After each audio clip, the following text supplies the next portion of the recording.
Friends, welcome to Sumi's kitchen. ഇന്ന് ഞാനിവിടെ വന്നിരിക്കുന്ന ഒരു അടിപൊളിയായിട്ട് അച്ചാറായിട്ടാണ് വന്നിരിക്കുന്നത്. ഇപ്പം പൈനാപ്പിൾ അച്ചാർ നമ്മുടെ ചോറിൻ്റെ കൂടെയും ചപ്പാത്തിയുടെ കൂടെയും ബിരിയാണിയുടെ കൂടെ ഒക്കെ കഴിക്കാൻ പറ്റിയ ഒരു അടിപൊളി അച്ചാറാണ് കേട്ടോ അത്.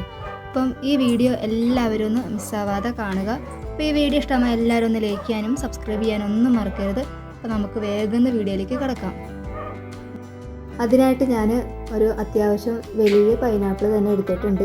അപ്പം ഇത് വലിയ പൈനാപ്പിൾ ആയതുകൊണ്ട് തന്നെ ഞാൻ ഇതിന് പകുതിയാണ് എടുത്തിട്ട് അച്ചാറുണ്ടാക്കുന്നത്. അത് നമുക്കിതിൻ്റെ തോലൊക്കെ കളഞ്ഞിട്ട് ഒരു ചെറിയ കഷ്ണങ്ങളാക്കി എടുക്കാം. ഞാനിപ്പോൾ അവിടെ തോലൊക്കെ കളഞ്ഞിട്ട് ചെറിയ കഷ്ണങ്ങളാക്കി എടുത്തിട്ടുണ്ട്. ഈ വലുപ്പത്തിലാണ് ഞാൻ അരിഞ്ഞെടുത്തിരിക്കുന്നത്. അപ്പോൾ ഇനി ഇതിലേക്ക് നമുക്ക് ആവശ്യമുള്ള സാധനങ്ങൾ എന്തൊക്കെയാണെന്ന് നോക്കാം. അപ്പം ആദ്യം ഞാൻ ഇതിലേക്ക് എടുത്തിരിക്കുന്നത് ഒരു വലിയ കഷ്ണം ഇഞ്ചി ചെറുതാക്കി അരിഞ്ഞതും, പിന്നെ 2-3 വെളുത്തുള്ളി ചെറുതാക്കി അരിഞ്ഞതും, പിന്നെ കുറച്ച് കറി ലീഫ് എടുത്തിട്ടുണ്ട്, പിന്നെ കുറച്ച് ഉലുവ വറുത്ത് വെച്ചിട്ടുണ്ട്. ഇത് നമുക്കൊന്ന് പൊടിച്ചിട്ട് മാറ്റി വയ്ക്കാം. ഇനി നമുക്ക് അച്ചാർ എങ്ങനെ ഉണ്ടാക്കണമെന്ന് നോക്കാം. അതിനായിട്ട് ഞാനൊരു പാൻ അടുപ്പത്ത് വെച്ചിട്ടുണ്ട്. അപ്പോൾ ഞാൻ ഈ അച്ചാർ തയ്യാറാക്കി എടുക്കുന്നത് വെളിച്ചെണ്ണയിലാണ്. അപ്പോൾ നിങ്ങൾക്ക് നല്ലെണ്ണയിൽ ചേർത്ത് ഉണ്ടാക്കിയെടുക്കാവുന്നതാണ്. അപ്പം എനിക്ക് വെളിച്ചെണ്ണയിൽ ഉണ്ടാക്കുമ്പോൾ നല്ലൊരു രുചി ഇഷ്ടമാണ്. പിന്നെ നല്ലെണ്ണക്കാർ ഇഷ്ടം വെളിച്ചെണ്ണയാണ്. അപ്പോൾ അതാണ് ഞാൻ വെളിച്ചെണ്ണ യൂസ് ചെയ്യുന്നത്. പിന്നെ നമ്മൾ കുറച്ചാണ് ഉപയോഗിക്കുന്നുള്ളൂ. കുറേ നാൾ ഇരിക്കാൻ വേണ്ടിയിട്ടാണെങ്കിൽ നമ്മൾ നല്ലെണ്ണയിൽ ഉണ്ടാക്കിയാലും മതി. അപ്പോൾ അതിനായിട്ട് ഇതാ ചട്ടിയൊക്കെ ചൂടായി വന്നിട്ടുണ്ട്. ഞാനിതിലേക്ക് വെളിച്ചെണ്ണ ഒഴിച്ച് കൊടുക്കുന്നുണ്ട്. അപ്പോൾ വെളിച്ചെണ്ണ നന്നായി ഒന്ന് ചൂടായി വരട്ടെ. നമ്മുടെ വെളിച്ചെണ്ണ ഇവിടെ നന്നായി ചൂടായി വന്നിട്ടുണ്ട്. ആദ്യം ഞാൻ ഇതിലേക്ക് ചേർത്ത് കൊടുക്കുന്നത് കടുകാണ്. അപ്പം 1/2 ടീസ്പൂൺ കടുക് ഞാൻ ചേർത്ത് കൊടുക്കുന്നുണ്ട്. അപ്പോൾ കടുകൊന്ന് നന്നായി ഒന്ന് പൊട്ടി വരട്ടെ. അതിന് ശേഷം നമ്മൾ അരിഞ്ഞ് വെച്ചതിൽ നിന്ന് ആദ്യം നമുക്കിതിലേക്ക് ഇഞ്ചി ചേർത്ത് കൊടുക്കാം. ഇഞ്ചി നമുക്കൊരു 2 മിനിറ്റ് ഒന്ന് ഇളക്കിയതിന് ശേഷം നമുക്ക് വെളുത്തുള്ളിയും കൂടി ഇതിലേക്ക് ചേർത്ത് കൊടുക്കാം. പിന്നെ അതേപോലെ തന്നെ കറിവേപ്പിലയും കൂടി ഈ നേരത്ത് നമുക്ക് ചേർത്ത് കൊടുക്കാം. ഇതെല്ലാം കൂടി നമുക്ക് നന്നായി ഒന്ന് ഇളക്കിയെടുക്കണം. അപ്പോൾ നമ്മളൊന്ന് ചെറുതായി ഒന്ന് കളറ് മാറുന്ന വരെ ഒന്ന് ഇളക്കിയെടുത്താൽ മതി.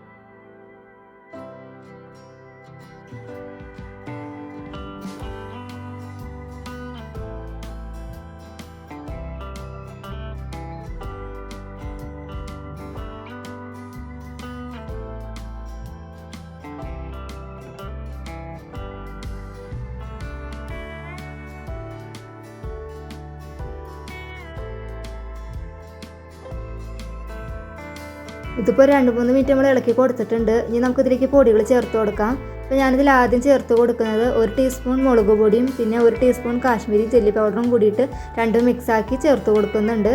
പിന്നെ ഇതിലേക്ക് ഒരു 1/2 ടീസ്പൂൺ മഞ്ഞൾപ്പൊടി ചേർത്ത് കൊടുക്കുന്നുണ്ട്. അതിന് ശേഷം നമ്മളിത് മൂന്നും കൂടി നന്നായി ഒന്ന് ഇളക്കി മിക്സാക്കി എടുക്കുന്നുണ്ട്.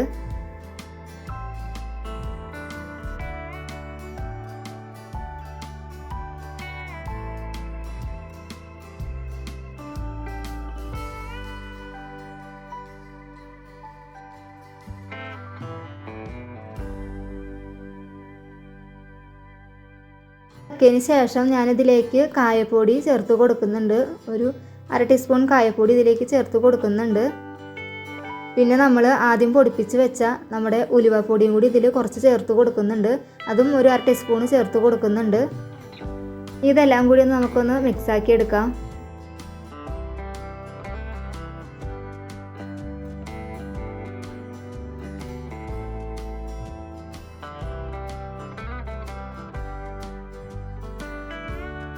ഇനി നമുക്ക് ഇതിലേക്ക് അരിഞ്ഞു വെച്ച പൈനാപ്പിൾ ഇതിലേക്ക് ചേർത്ത് കൊടുക്കാം. പൈനാപ്പിൾ ചേർത്ത് കൊടുത്തതിന് ശേഷം നമുക്ക് നന്നായി ഒന്ന് മിക്സാക്കി എടുക്കാം. അപ്പോൾ പൈനാപ്പിൾ ഒന്ന് വെന്ത് വരേണ്ടതുണ്ട്. അപ്പം ഈ സമയത്ത് തന്നെ നമുക്കിതിലേക്ക് കുറച്ച് ഉപ്പ് ചേർത്ത് കൊടുക്കണം.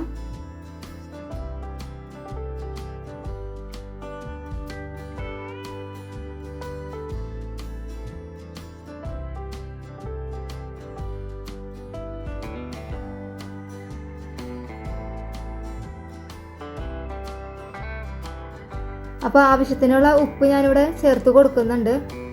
ഇത് നമുക്കൊന്ന് നന്നായി ഒന്ന് ഇളക്കിയെടുക്കാം. ഇനി ഞാനിതിലേക്ക് കുറച്ച് ചൂടുവെള്ളം ഒഴിച്ച് കൊടുക്കുന്നുണ്ട്. അപ്പോൾ ചൂടുവെള്ളം തന്നെ ഒഴിച്ചു കൊടുക്കാൻ നോക്കുക. അപ്പോൾ ഞാനിവിടെ കുറച്ച് വെള്ളം ഒഴിച്ച് കൊടുക്കുന്നുണ്ട്. അപ്പോൾ നിങ്ങൾക്ക് എങ്ങനെയാണോ ഗ്രേവി ഇരിക്കേണ്ടത് അതനുസരിച്ച് ഇച്ചിരി ചൂടുവെള്ളം ഒഴിച്ച് കൊടുക്കാവുന്നതാണ്. അപ്പോൾ നമുക്ക് ചെറിയൊരു ചാറിൻ്റെ കൂടെ പോലെ വേണമെങ്കിൽ കുറച്ച് വെള്ളം കൂടുതൽ ഒഴിക്കാവുന്നതാണ്. അപ്പോൾ അതിനി നമുക്കൊന്ന് നന്നായി ഞാനിപ്പോൾ ഇവിടെ മിക്സാക്കി കൊടുത്തിട്ടുണ്ട്. ഇതൊന്ന് നമുക്കൊന്ന് ചെറുതായി വേവിച്ചെടുക്കണം. എന്നാലാണ് നമ്മുടെ അച്ചാറിൻ്റെ നല്ലൊരു പാകമൊന്നായിട്ട് വരുള്ളൂ. അപ്പോൾ നമുക്കൊന്ന് നന്നായിട്ട് 2-3 മിനിറ്റ് നന്നായി ഇളക്കി വേവിച്ചെടുക്കാം.